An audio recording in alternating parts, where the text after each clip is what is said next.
Bienvenue sur vie7vie.com avec Serge Chavelard. Tu es agent administratif à l'Université de Bordeaux, dans l'audiovisuel, je crois, plus particulièrement. Tout à fait, oui.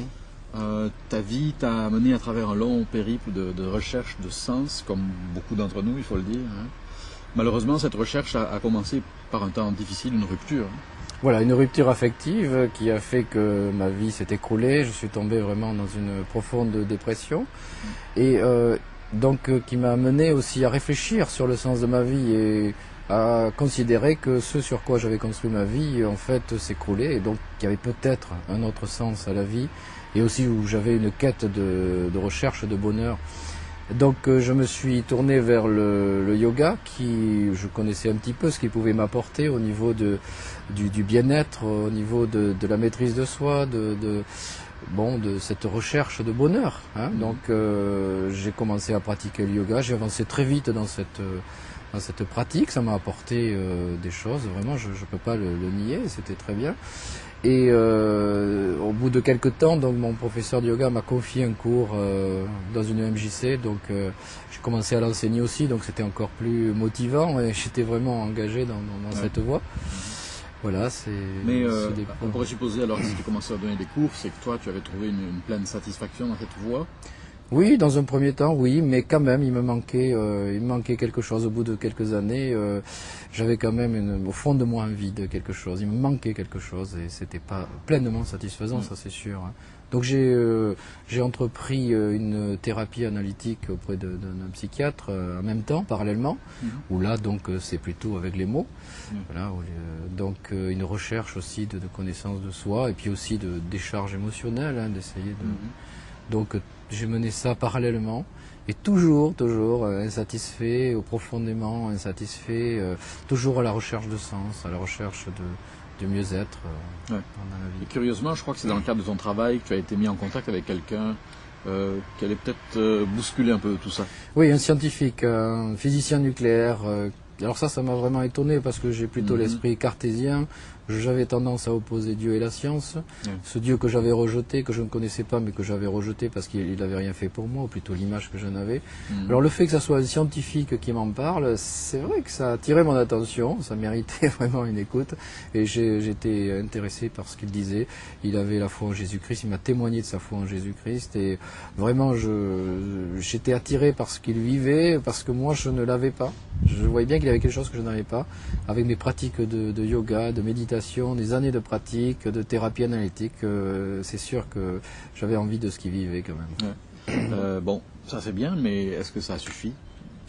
Ça n'a pas suffi, non, parce que j'ai voulu un jour lire la Bible, parce qu'on s'en servait aussi dans le yoga. J'ai voulu la lire et puis aussi je me suis décidé à aller écouter l'évangile, donc l'annonce de l'évangile.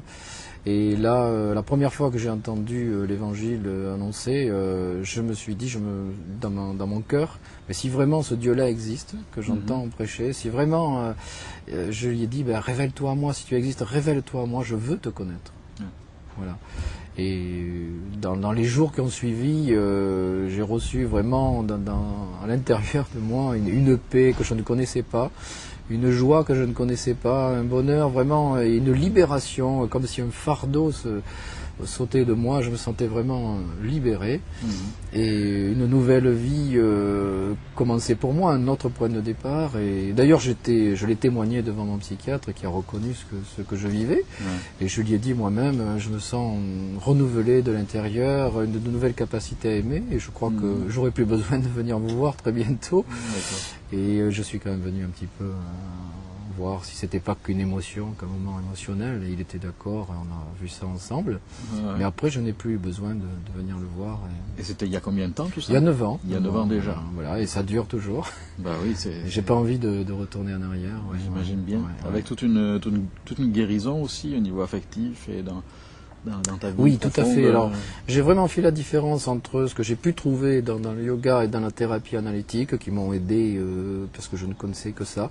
Et là, j'ai vraiment reçu la guérison de mon cœur, de ma vie affective, vraiment quelque chose de profond, vraiment libéré, ça c'est sûr. J'ai vraiment fait une différence énorme.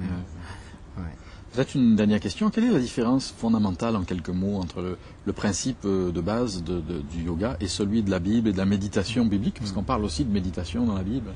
Alors, je dirais le grand principe, à mon sens, c'est que les philosophies orientales et techniques orientales, dont sont issues le yoga, partent du principe que nous sommes une étincelle du divin, du grand divin cosmique, qui peut avoir plusieurs noms, et que au fond de nous, il est là, donc déjà, et toutes ces techniques visent à peler un oignon, si vous voulez, pour retrouver ce divin en nous.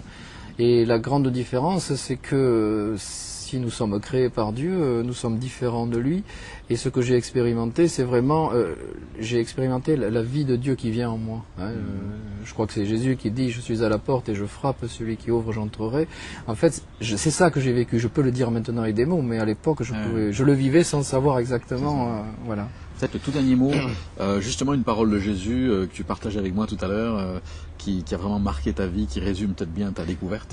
Ce qui a frappé très fort et qui m'a vraiment parlé, c'est « Je suis le chemin, la vérité et la vie ». Moi qui étais en recherche de sens, de vérité et de vraie vie, vraiment, qui vaut la peine d'être vécue, c'est une parole qui m'a vraiment touché profondément. Ouais. Merci Serge.